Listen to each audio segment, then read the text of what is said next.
નમસ્કાર મિત્રો આપની સાથે હું છું પિનલગીરી ગોસ્વામી। આજના વેધર એનાલિસિસમાં વાત થશે આજે તારીખ 7 ઓગસ્ટથી લઈને 22 ઓગસ્ટ સુધી ગુજરાતમાં કેવું રહેશે હવામાન।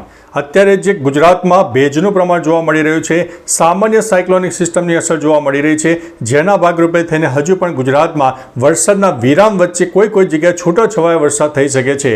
મહત્વનું છે કે આજે તારીખ 7 ઓગસ્ટ છે તો આજે ઉત્તર ગુજરાત, મધ્ય ગુજરાતનો પૂર્વ તરફના વિસ્તાર અને દક્ષિણ ગુજરાતમાં સામાન્ય વાદળછાયું વાતાવરણ વધારે બનવાનું શરૂ થઈ જશે। ભેજવાળું વાતાવરણ સર્જાશે, લો ક્લાઉડ ફોર્મેશન સર્જાશે અને કોઈ વિસ્તારમાં લોકલ ડેવલપમેન્ટના કારણે છૂટોછવાયો વરસાદ થઈ શકે છે, જે 5 મિનિટ 15 મિનિટના વરસાદી ઝાપટા હોઈ શકે છે। કચ્છ અને સૌરાષ્ટ્રમાં પણ અનેક વિસ્તારમાં આંશિક વાદળોનો રાઉન્ડ છવાઈ જશે, એટલે ધીમે ધીમે હવે વાદળછાયું વાતાવરણ વધારે બનવાનું શરૂ થઈ જશે। આજે જે 7 તારીખે આગાહી આપી છે, જે વિસ્તારમાં આપણે કહ્યું છે કે ઉત્તર ગુજરાત, મધ્ય ગુજરાત અને દક્ષિણ ગુજરાતમાં છૂટાછવાયા વરસાદની શક્યતા છે। આવતીકાલે તારીખ 8 ઓગસ્ટના રોજ પણ આ જે વરસાદના વિસ્તારો છે તેમાં નોંધપાત્ર સામાન્ય વધારો થઈ શકે છે, જેમાં ગુજરાતના પૂર્વ તરફના વિસ્તારમાં વરસાદની શક્યતા વધુ છે। અને આવનારી તારીખ 9 ઓગસ્ટના રોજ રક્ષાબંધનનો તહેવાર છે, ત્યારે ગુજરાતના પૂર્વ તરફના વિસ્તારો ખાસ કરીને અરવલ્લી, મહીસાગર, દાહોદ, પંચમહાલ અને છોટાઉદેપુરના કોઈ વિસ્તારમાં મધ્યમથી થોડો વધુ વરસાદ થાય તેવી શક્યતા છે, કારણ કે જે સાયક્લોનિક સિસ્ટમ છે તેની અસર પૂર્વ ગુજરાતના અનેક ભાગોને થાય તેવી શક્યતા છે। એટલે 9મી તારીખે પણ આ જે વિસ્તારો દર્શાવ્યા છે તેમાં વરસાદની શક્યતા વધુ રહે છે। ઉપરાંત ઉત્તર ગુજરાતના બાકી રહી ગયેલા મધ્ય ગુજરાત અને દક્ષિણ ગુજરાતમાં પણ છૂટાછવાયા વરસાદની શક્યતા। કચ્છ અને સૌરાષ્ટ્રમાં તાપ તડકો ઉઘાર નીકળે, પરંતુ સાથે કોઈ વિસ્તારમાં લો ક્લાઉડ ફોર્મેશન અને છાંટાછૂટી થાય તેવી શક્યતા છે। એટલે મિત્રો, ટૂંકુને ટચ અત્યારે ભલે વરાપનો રાઉન્ડ હોય, સાર્વત્રિક વરસાદની આગાહી ના હોય, પરંતુ છૂટાછવાયા વરસાદ ચાલુ રહેશે।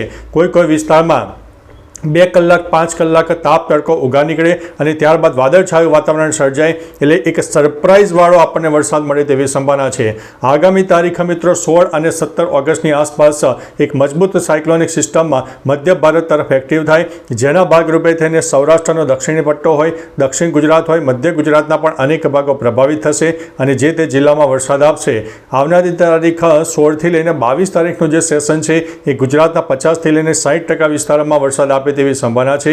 કોઈ વિસ્તારમાં તો 1 ઇંચથી લઈને 4 ઇંચ કરતાં પણ વધારે વરસાદ થાય તેવી સંભાવના છે।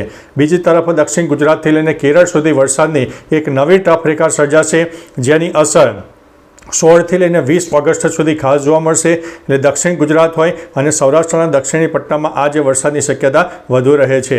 બાકી મિત્રો, સિસ્ટમમાં કંઈક નવો ફેરફાર થશે, સિસ્ટમ વધારે મજબૂત બનશે કે નબળી બનશે, તમામ પ્રકારની માહિતી તમને અવારનવાર આપતા રહીશું, પરંતુ એક પ્રાથમિક અહેવાલ મુજબ જાણવા મળ્યું છે કે તારીખ 16થી લઈને 22 તારીખનું સેશન છે એ મજબૂત સેશન રહેવાનું છે અને ગુજરાતમાં ફરીથી એક મોટો વરસાદનો રાઉન્ડ આવવાનો છે।